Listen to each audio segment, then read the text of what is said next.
So welcome to this session, Be Your Own Therapist. My name is Margo van Greta. I'm Dutch, normally living in Scotland, but at the moment visiting mom in the Netherlands.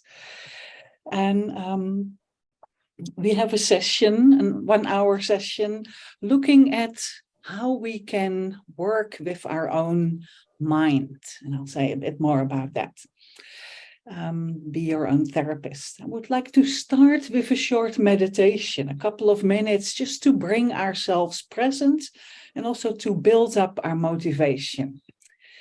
So if you want to join me, just take a moment, everyone. Oh, I see a little group there on the sofa or on the chair or the cushion, wherever you are.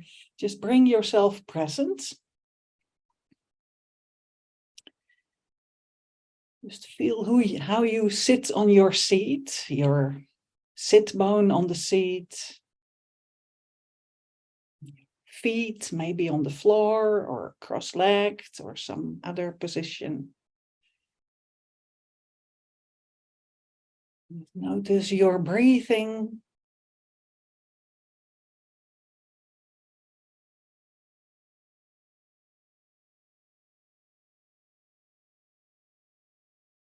Last week we checked our body, so we can do that again. Checking your feet.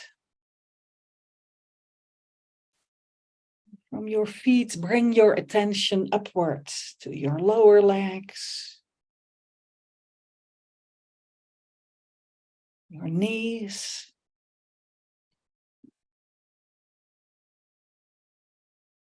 upper legs,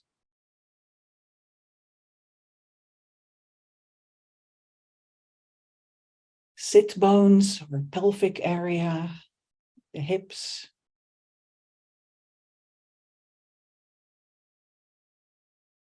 your abdomen,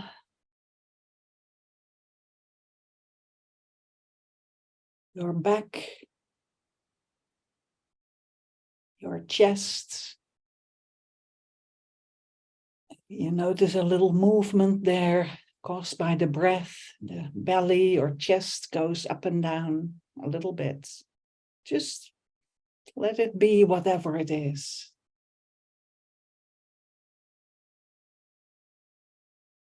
Your shoulders relaxed. If there's any tension, maybe you can let that tension go.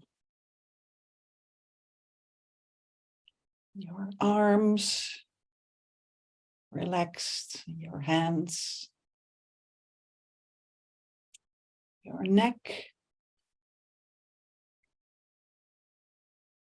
and then your head, beginning with the jaw relaxed, so you don't clench your teeth.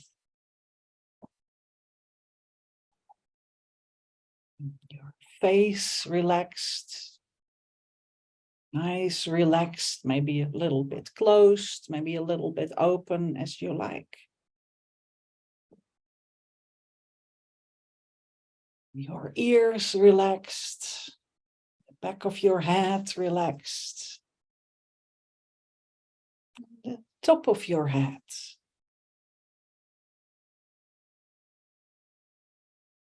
Also relaxed. Maybe even get a sense of the inside of your head.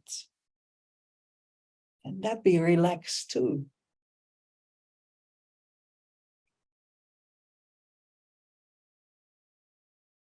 And you can scan the body down again.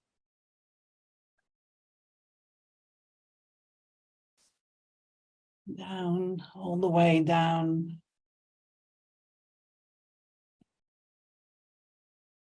Until you're back at your feet. Maybe now we have a little bit of a sense of the body.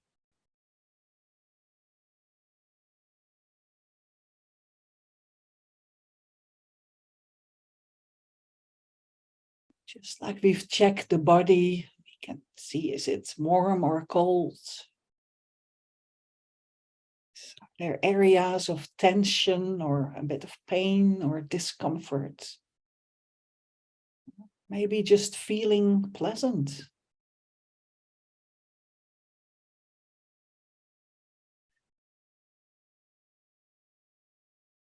We can do the same with our mind, with our thoughts. Just like we checked our body, we can check our thoughts. Do we have any? If there are thoughts, we can just notice them. Just let them go for now. If it's really important, we'll get back to them.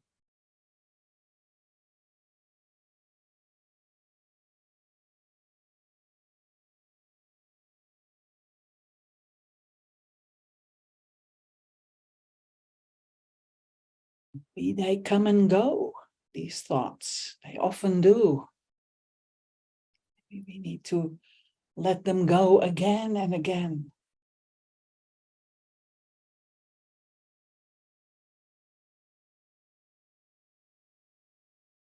So we can check our emotional being, our feelings. Just see what's there without judgment or pushing things away. Just acknowledging what's there. Is there happiness or sadness? Is there anger or frustration? Is there peace and love? Is there depression or numbness? Is there something else that you can give a name to?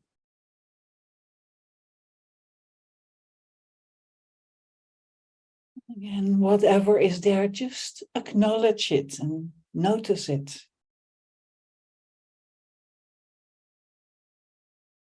Without needing to do anything with it right now.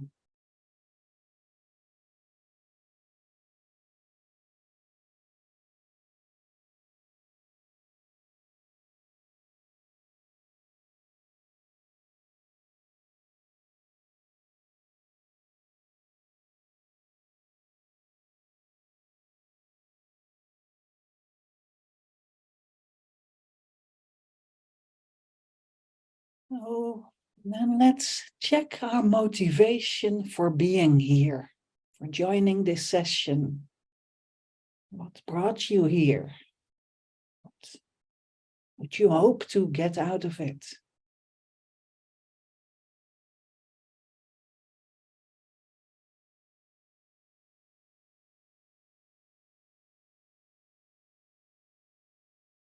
In this Buddhist tradition, we like to have a motivation to develop our inner state, rather than developing our body or our physical surroundings. We focus on the inner, our inner being.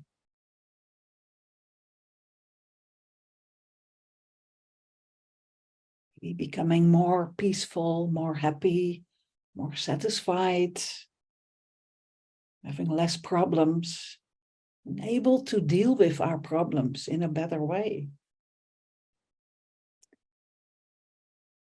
Well, let's also hold the intention that we do this both for ourselves and also for others. Because if we are more peaceful and happy, we can bring that to others as well. So let's just check how much we resonate with that in our hearts.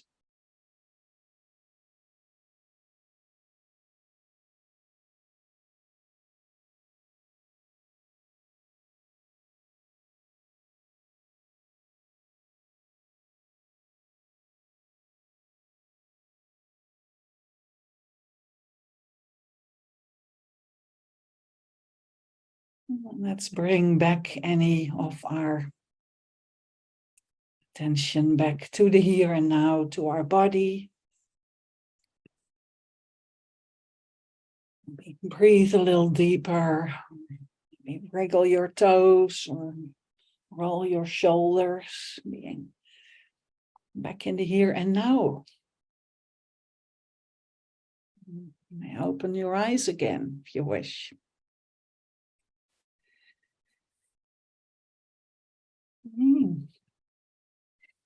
So I thought to start with just checking in with you. Do you have any questions? Some of you were here last week. Some of you were here in previous sessions. Maybe some of you have done other things, but like, do you have a question or a topic? Otherwise, you get me talking about things. Usually we do a bit of a conversation and discussions and conversations, a bit of teaching. And at some point, I usually like to do a meditation. I strongly believe in meditation. So somewhere in this hour, I hope to get a meditation. But let's start if there are any questions, so I can focus on that if I'm able to. So if you have a question, just raise your hand. I can see you, or you can do it the official Zoom way. That's good too. So going. Okay, so then I'll just talk a little bit about this session. So last week, we actually looked at cultivating awareness. So we did that in the meditation just now. What we did was a short meditation, was about 10 minutes, where we checked our body, we checked our mind, that includes our thoughts and emotions, many other things too, but that's what we call the mind or the consciousness. So one very powerful tool to support ourselves in our inner work is that checking in. So did any of you do it during the week? Anyone? Yeah, some nods, great.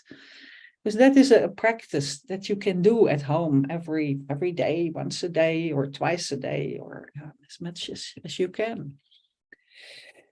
So that cultivating awareness, because actually it helps if we want to get somewhere, it helps to know where are we now.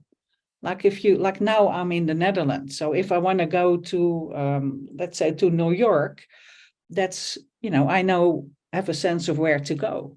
While if I'm in Scotland and I want to go to New York, it's different. I need to do different things. So in order to go anywhere, we need to know where we are. And this cultivating awareness is in a way a check-in with ourselves, like, where am I now? And not to beat ourselves up like, oh, I would like to be peaceful, but I'm not. It's more like accepting it and acknowledging where we are at the moment. And it actually helps to be non-judgmental and have some sense of equanimity and some sense of compassion for ourselves. Because sometimes I think we're often our own worst enemies. So with our thoughts and our criticism, I don't know about you, but criticism to ourselves and beating ourselves up, or that instead of being our own therapist, we might often be our own worst enemy. So this is actually looking at different ways to deal with that. So what we do in Buddhism is actually taming our mind or training our mind. So our mind, we looked at it last week, is like our consciousness, our thoughts, feelings, plans, memories, dreams, our aspirations and hopes. Also our difficult parts, our anger, our jealousy, our neediness is also in our mind. So Buddhism works very much with, or one aspect of Buddhism works with training our mind. And in a way, I have this example from tennis. So here in the West, Wimbledon is on. Is anyone watching Wimbledon? Yeah, no, yes, no, some. I used to be a tennis player, so when Wimbledon is on, I'm watching once a year. And in tennis playing, or in any sport or anything we do, what do we need to do to, be a little bit good at it? Although most of us don't end up in Wimbledon, we need to train. If you just show up once a year on the court and hit a few balls, it's not going to bring you very far. So even if you're in a very insignificant little club, or if you're in Wimbledon or anything fancy, in order to get any success, any achievements, you need to train. You need to do your exercises. You need to not eat too much, not to have too many parties, probably. Learn how to hold a racket, learn how to watch the ball, and how to have your feet and your arm and your shoulders, and what to do in your mind when you play a game. I checked it out with my mom today. I rehearsed. I had a little check-in. She said, "Oh, you need to watch your opponent and look at their weak spots." And I felt like, okay, yeah. In life, mindfulness of people around you is also a very great skill to have. Actually, being mindful of yourself and also being mindful of others, and maybe not always to win something, but also in a way to create the best possible situation for everyone. So in tennis, or in football, or in playing piano, or playing guitar, or anything, practicing is a very important thing. So in the same way, with training our mind and cultivating more positive attitudes, and reducing our problems, is also something we can train, and we actually need to train. So I actually wanted to look at one of the difficult aspects in our lives. So one of them is anger. So anger is a quality, is like an attitude we sometimes have to actually. Anger is defined as a part of the mind that perceives its surroundings as unattractive, and it exaggerates its unattractiveness. So that's like a definition. I'm having it here from a piece of paper from the Discovering Buddhism module. It's actually exaggerating unattractiveness of something or someone, a situation or a person, or so in a way thinking it's worse. But sometimes situations are bad, and sometimes people are behaving in a way that is not very nice, or life brings us situations that are not very pleasant. Yet what we do when there is anger, or irritation, or judgment, these are all different scales, from a slight irritation, like, oh, there's a spider and I don't like it, to, oh, there is a person behaving in a really awful way that I really don't like. And it all brings us an aversion to the situation, the spider, or the awful person who is behaving in a certain way. But then there is a tendency, instead of just leaving it there, we have a tendency to exaggerate the situation and to, in a way, make it worse than it is. And to become antagonistic, and then it creates the situation where we retaliate. Do you know that one? If somebody says something to you, and then you go like, pang, you hit back, or either verbally or physically, but or even mentally, then something happens to us and we retaliate. And for a moment it can feel good. You think, well, I got them back, but it's actually quite interesting to look at what are the disadvantages of anger. Because if we think, well, anger is fine and anger is great, Why bother doing something about it? We are not motivated to actually deal with it or find different solutions. So some of the disadvantages, basically they say the main antidote of anger, I was so shocked when I heard it years ago, the main antidote of anger is not getting back at someone, not yelling at someone, not getting it off your chest. The main antidote of anger is patience, they say. So take a deep breath. It's Buddha saying it, it's not me. And I must say, I have been looking at it. I've been working with this for years. So I've been exploring this and looking at it. So what are the disadvantages? So you don't have to believe anything of this, what I say, just check it out, see it, take it as some information and check it out for yourself with all these things this evening this morning or this session, or any part of Buddhism, the encouragement from Buddha himself and also from me. Please check it out for yourself. I think that's I find it a really important part of Buddhism to say, check it out for yourself. Don't believe anything that is written down. Check it out for yourself.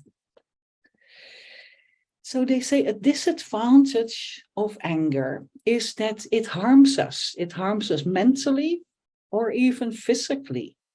So you may, when I check that out, when I've been angry, many times, it is true that in my mind, I keep often going back to a situation like, well, he did this, or he said that, or she said that, or they did this to me, and I am right, and they're wrong. So it doesn't give me any peace, going back to a situation again and again, with anger. It can even, sometimes people who work with health issues, it can even harm us physically, maybe when I'm angry and I hit something, then I hit my toe because I kick the stone or something. So I can hurt myself. So anger harms us both mentally and even physically. So it also, anger motivates us to harm others. So how it works is that, first of all, we have anger in our system. And that anger that encourages us, if and when we have it in our system, it encourages us to either say something or do something fueled by that anger. So check for yourself. If you're very happy and peaceful and easygoing and, in a really loving, good mood, and some hiccup happens, you might be very easygoing and forgiving and say, oh, I don't mind, no problem. It's okay, no problem. While if we are already in an angry or agitated or irritated state of mind, and then something happens, somebody jumps in front of us in the queue or when you're driving your car or, anything that happens in life. There is this anger that actually then motivates us to, shout something. Here, I've been driving a car. So and sometimes things come out of my mouth. It's so difficult to stop, isn't it? Boom, somebody comes in front of me with their car and bang, there it goes again. And I say, oh, sorry, Mom, this was not a Buddhist comment. This came from somewhere else. So it happens. It can happen very quickly, isn't it? Does anyone recognize that anger can happen very quickly? Mm-hmm. Yeah, okay. So another disadvantage of anger is that it destroys our positive energy. So in the Buddhism, they call it merit. It's positive energy. So we all have, certain amount of like good energy or good vibes or goodness in our lives. And that goodness, they say it gets destroyed or reduced when we act on our anger. So there's a difference between having anger and acting on anger. I find it very important to see the difference. Having anger is like, oh, I have this feeling of anger. I feel it like a burning sensation in my chest, and whatever. It is a feeling. While if from that feeling I act on it and I say something, that is something else. A feeling it just happens. Then often it can get very quickly into, saying something, or even, whatever, you might hit someone or physically doing something. But I assume most of us usually do that verbally and then say something harsh and sharp or something unkind. So anger destroys our positive energy. So another way that Buddhists have to look at specifically at anger, they say it creates negative situations for yourself in the future. So if you have been around Buddhism for a while, then you may have heard teachings on karma. So karma is like cause and effect. It's basically that, whatever we do has a result. If you plant a tulip bulb in the garden, you get a tulip. You don't get a daffodil, you get a tulip. Or if you plant an apple seed in your garden, you get an apple tree. So basically everything we do has a result. So this is a big thing in Buddhism. I'm not going to explain the details. I wouldn't be able to. But it holds that concept of everything we do, we have a result that is similar to what we do. So if we do something really kind and really lovely and really clever or wise or affectionate, then we get that back in the future. If we do something really nasty, we say something really nasty, something that really hurts others, or we do something really mean, we get that back. So if we do something that is fueled by our anger and we express that to a person or a situation, according to this law of cause and effect, we will get that back. Maybe sometime in this life, or, Buddhism also holds the idea of future lives. It might come back in our future life. If that doesn't make sense to you, then let it go. But but it is a disadvantage of anger.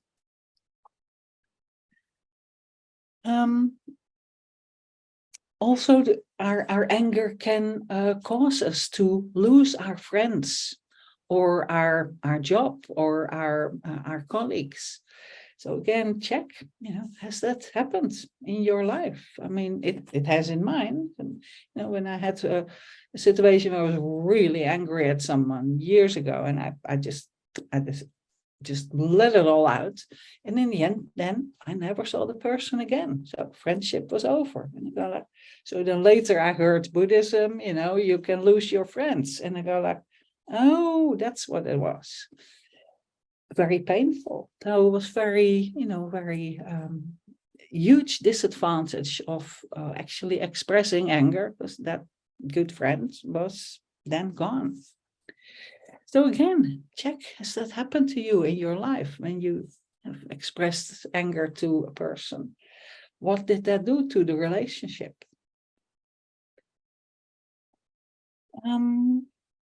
So finally, another disadvantage of anger is, so in Buddhism, we often have this wish to say, like, may I benefit all beings, may all beings be happy and peaceful.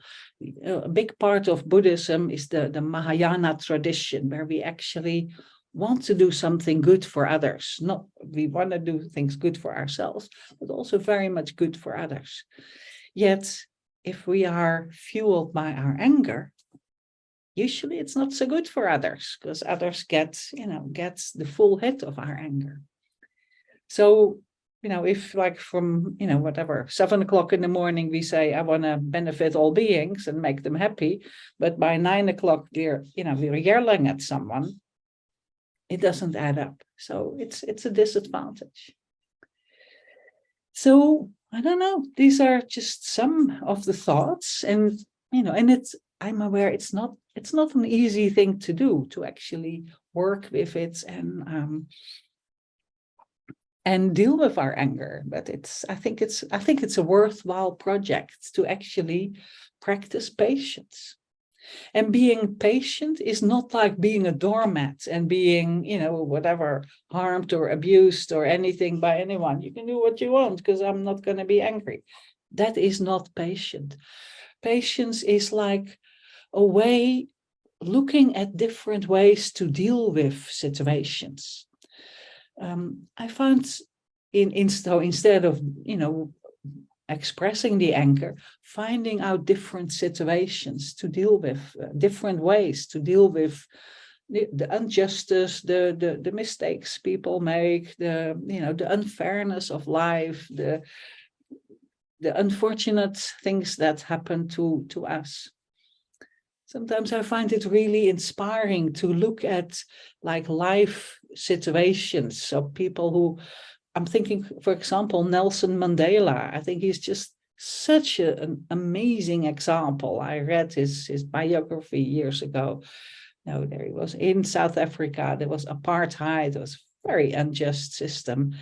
And initially there was anger or violence, but then he started actually to find ways to find peaceful solutions and peaceful ways forward. And so instead of retaliating or having more violence, he started to look at, how can I find a way forward for this country to move forward together. So anyway, I feel I've talked enough. What do you think? Any questions or comments, or otherwise I just ramble on for an hour? That's not good. Any thoughts or questions? Please unmute yourself, raise your hand. I think we can do that quite gracefully.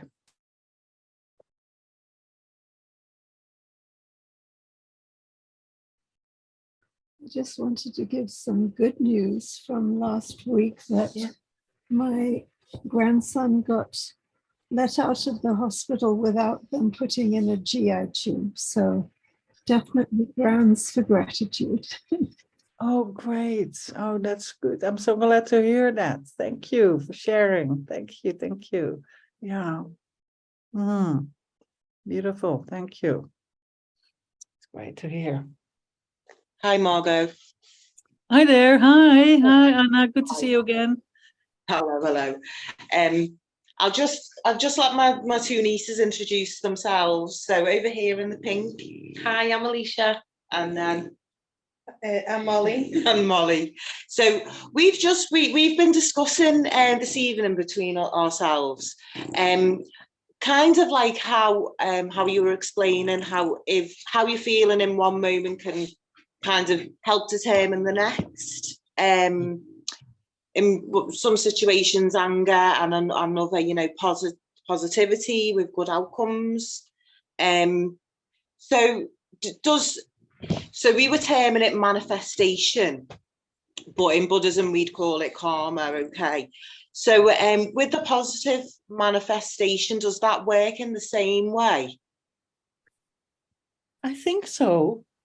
Because how I understand that is that when you hold the situation, even a difficult situation, like if there is a difficult person or a difficult situation, or you have something coming up, whether it's a school exam or a difficult person in the class or something.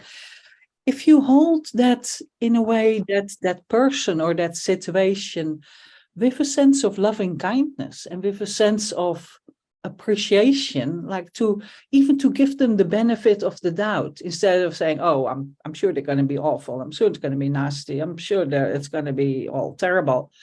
If we can hold them like a motivation or hold something in our awareness to say, well, that person is doing the best they can, and let's work together with them, and let's be kind to them. Let's create a positive situation so that they also can bring the best they can.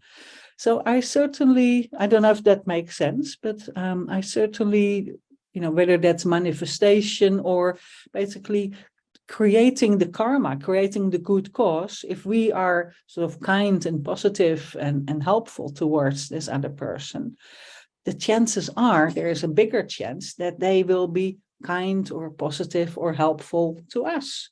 So you get this sort of positive cycle and flow of energy instead of the downward spiral, like, they do something unpleasant and then we do something unpleasant and I call it the downward spiral. So yeah, I mean, does that make sense to actually create positive steps together? Yeah, Mhm. it's quite appropriate, yeah, to our conversation. Yes.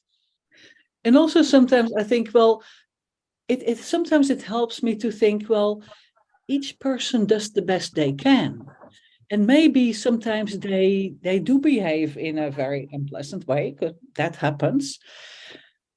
We don't know why that is. Maybe they had their own problems. Maybe they didn't know anything better to do. Sometimes that also helps me to think, well, instead of thinking, well, they're really nasty people or they're really out to get me, to think, well, maybe they just didn't know what else to do, and they learned that from, they that's the best they could do in that situation. That helps me to be a bit more relaxed and a bit more forgiving, even if they behaved in an unfriendly way, to say, well, maybe they didn't know what else to do. Maybe I could have compassion for them instead of angry and going like, how dare you do that to me? Maybe I could have some compassion for them. Yeah. And it's not. Yeah. And withholding that compassion and care for someone who's maybe, in your view, misbehaving or harming you, or being a catalyst for you feeling bad, you can still appreciate and understand that person, but maybe separate yourself from them for a while. If you can't handle that level of ill emotion you think you're getting from that situation. Absolutely, because also we need the compassion and kindness, and we also need wisdom. So we need to have the wisdom to say, can I handle this situation? Do I want? Sometimes people are in our lives because they're the shopkeeper and we need to be in the shop, or but sometimes we don't have a choice those are in our lives, but sometimes also we have a choice, and to say, is it wise to have this person in our lives? Is that a good choice? Or in a way, we need compassion, but also we need wisdom to find out the best way to deal with a person or a situation. And it's true, if there is a relationship or a person, a connection with someone that we really think like, this is not okay, or this is not something I can handle at the moment. It can also be wise to say like, well, I'm not going to hang out too much with that person. So if especially if there are, things like abuse happening or injustice, or I don't know, you think, oh, they're not on a good track. I don't want to be involved with that kind of things. Then we can remove ourselves. Absolutely. That can be very important. Yeah. That's good. It's probably the best thing. Yeah. Thank you, Margo. Yeah, it depends. You need to be really skillful. It sounds like you have a little something going on, and you need to be really skillful. Yeah, in checking what is the best option. Yeah. Thank you. Yeah. And then you can even bless them from a distance, even when you think like, well, I better not have this person in my life. You can still bless them from a distance, like, I hope you're well. I hope good things will happen to you. All the best to you. And I also need to look after myself. So, yeah. Yeah, I think a lot of people couple that behavior of distance with anger. You know, Yeah. if I'm going to distance me, spend because I'm in a mood, I'm angry with you, but it doesn't have to be that way, does it? You know, you can still love. Sometimes it's self-care, isn't it? Distancing yourself. Yes, yeah, just saying sometimes it's self-care to distance yourself. Absolutely, absolutely. Yes, absolutely. Yeah, absolutely. That can be very wise. Yeah. Yeah. Yes. Good luck with, whatever is going on there. Yeah. Yeah, absolutely. Lou, you have your hand up. Sometimes it even works. If you're looking to test it out, you can test it out in small things. Like I get a lot of calls from people, unsolicited sales calls on my cell phone. And a long time ago, I used to say something nasty and hang up, or just hang up. And then I started thinking about, here's this person, they have a job where they have to call people, one right after another. 9/10 of the people they call are going to yell at them. It's a job they have because they need the money to support their family or for whatever. It's not their fault. And so then I decided that, and I also noticed how I felt after I yelled at them. I mean, it was nice doing it, but then I felt guilty. So what I do now is then I say, no, thank you. Please have a nice day. And I just hang up nicely. Yeah. And it makes me feel good. Yes. So instead of hurting myself, I feel good. Yes. And it must be nice to them to have someone that they call that's not yelling at them. So it's a win-win situation for everybody. And it's a little thing that you can do, and you can see the difference. And then you can just extrapolate that feeling to, what if I do this in bigger situations? Yes. Even if I don't get what I want, or if I don't retaliate, I'm going to feel good about it. And maybe I can make their day a little bit better. So that's all I wanted to say. Thank you, Lou. I think that's a great example. Yeah, that sounds brilliant. Yeah, thank you for bringing that up. Right. So it actually, unless there are any other questions or comments, I would love to do a little meditation with you. I'm thinking of doing what's called an equanimity meditation. That is a guided meditation where we actually look at different situations, where we look at maybe how we feel towards a friend, maybe how we feel towards a neutral person, just someone who walks in the street, and how we feel towards a difficult person, and just to explore our different feelings towards them. Are you up for that? A little 10 minutes meditation. Shall we do that? And the idea is to see if we can cultivate equanimity instead of being, too attached to the friend and too much aversion to the difficult person, to find a little bit of center. But let's see what happens in the meditation. Okay, so let's just take a moment again to go inside.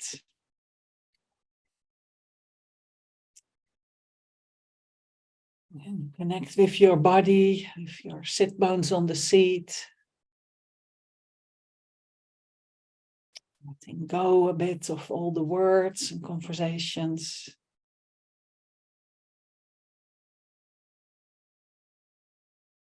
For a moment, notice your breathing. No need to change your breathing, just breathe in and out naturally as you do at this moment.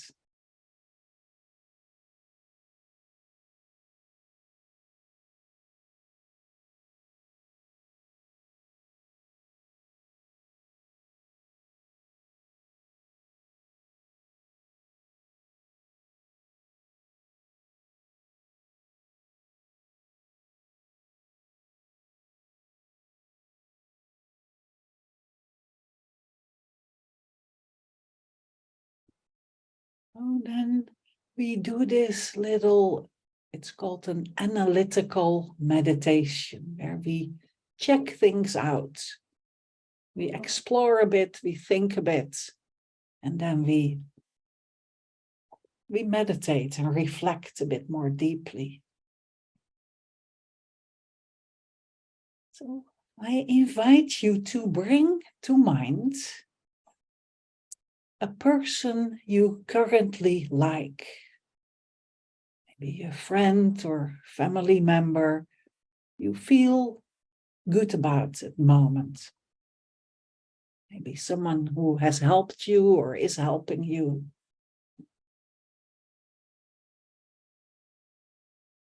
There may be more people, but for now, for this meditation, just choose one. A person you like.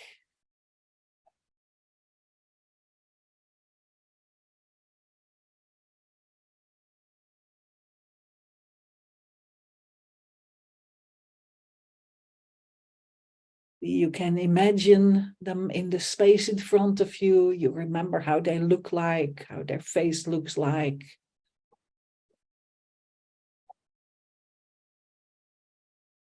And check your feelings about them. How do you feel about them?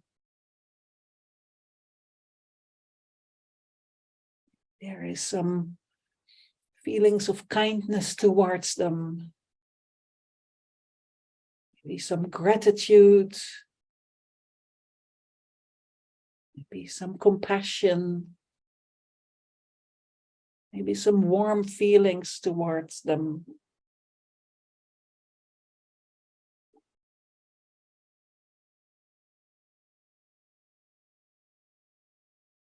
Notice how you want this person to be happy, to have good things happening to them.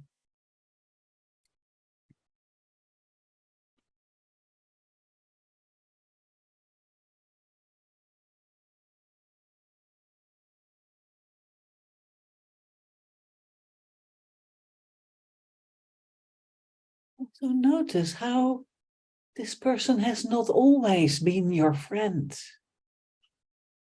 Maybe there was a time you didn't know this person.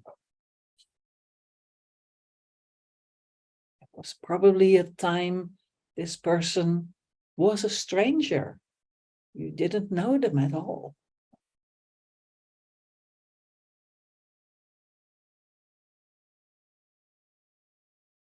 Maybe even with this kind person, there has been times in your relationships when you didn't get on so well. Things happened where you felt aversion to them. Just check.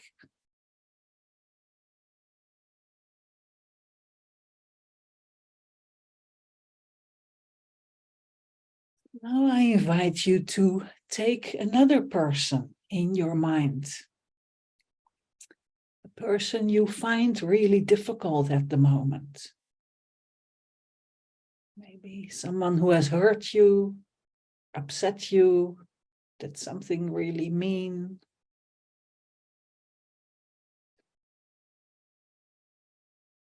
Maybe there are more people like that, but for now, just choose one person for a moment, a few moments.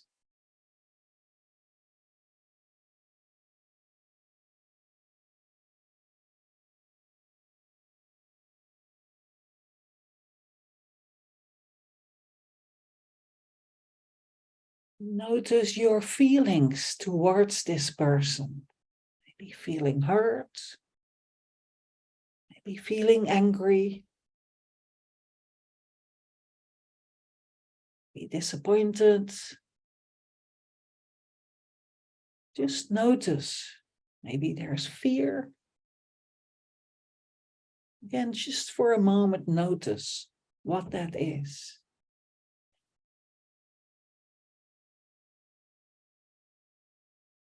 Maybe you have a feeling of wanting to retaliate or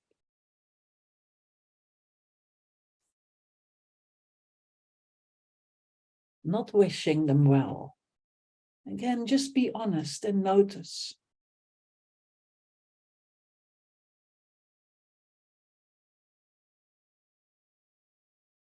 So if this difficult person, just check for yourself. Maybe there was a time your relationship was different.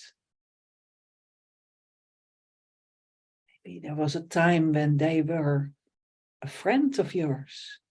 You thought they were wonderful and kind and interesting, helpful or fascinating. Again, just check.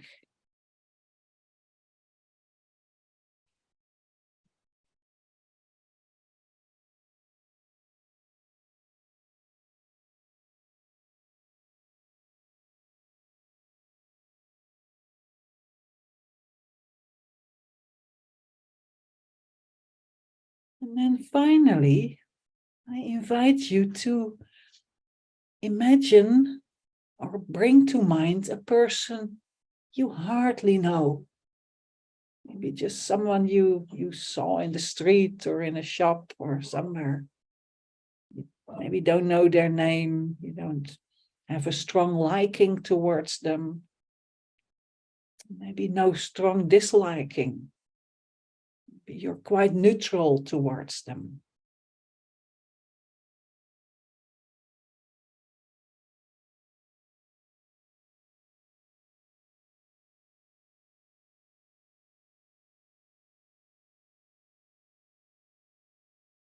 And with this neutral person, this stranger person you hardly know, just notice how one kind word or helpful gesture could shift your feelings from being quite neutral or maybe disinterested to more warmth.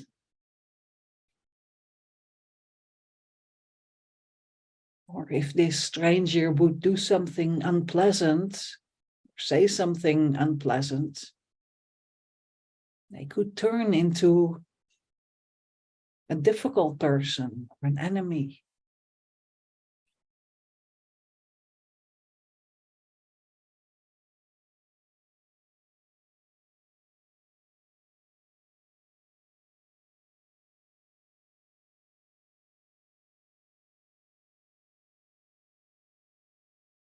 For a moment, check these three types of people: the friend, the difficult person, and the neutral person or stranger. Let's just check out how these three different groups, these three categories, can shift. Even a friend, someone we really like, if their behavior would change, we might be more distant towards them, have more aversion, might even lose the friendship. And sometimes it happens when a person we currently have aversion to, we don't like at all. That situation could shift if they suddenly help us or shift their behavior, becoming more kind or more reasonable, more reliable.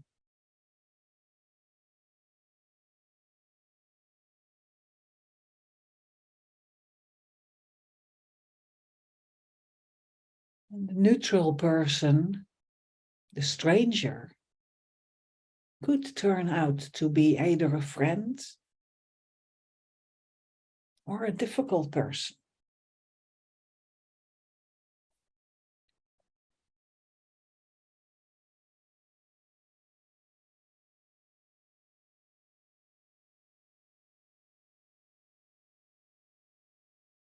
Just reflect on this for a moment.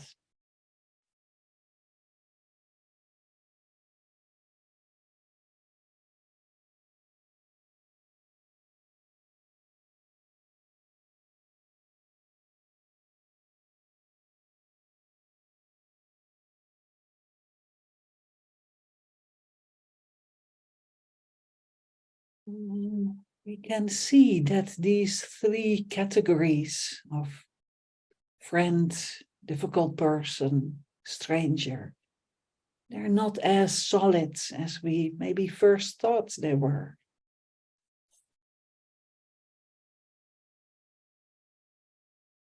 Maybe that can help us bring some equanimity to these three different groups. And being more realistic. That our relationship between these three can change. Being less disappointed if the friend does something we don't like.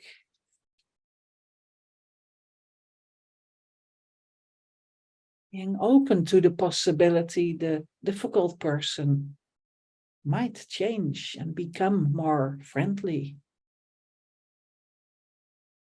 Being open to the possibility of the neutral person, the stranger, having a different relationship with them, maybe even becoming friends.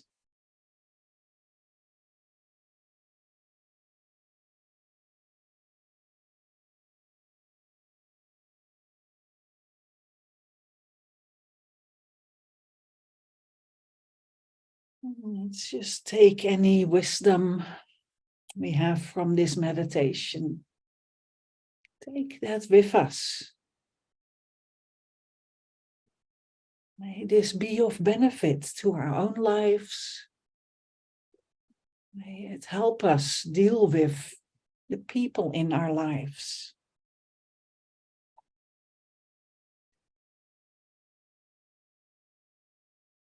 And from there, may it be of benefit to ourselves and others, eventually benefiting all beings. Thank you.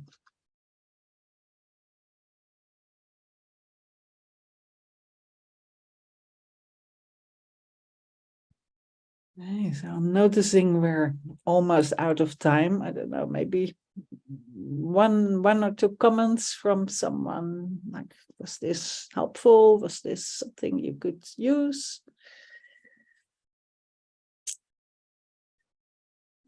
Yeah. Katriana, anything you want to say? Yeah. Just that I liked it and I think it was nice. Great. Yeah. Great. That's good to hear. Fantastic. So it is something, again, you can do at home. It is like called equanimity meditation. Sometimes just think, these three categories. I've worked with some people and I've seen some miraculous changes from someone I always thought, that is not a great person. I really don't like them. And at some point, they actually were very kind and helpful, and they, were in a difficult situation. They just helped. So that always has helped me to see that even the difficult person could be kind sometimes. Yeah. The other response. Sorry, Margo, it's just saying it's helped us, and that, us, you did touch on each of our key, issues going on. So it was really, really good today. Thank you. Yeah, you're saying it's better perspective. It's like you knew. Yeah, what did you say? Puts into a better perspective for you, doesn't it? Puts it into a better perspective for us, Alicia said. Yeah. Thank you. Yeah, thank you. Thank you. Thank you for sharing. Thank you all for being there. Thank you, Margo. I'll be here again next week, same time. So I look forward to see you again, and have a wonderful week with equanimity. Thank you. Thank you all for showing up.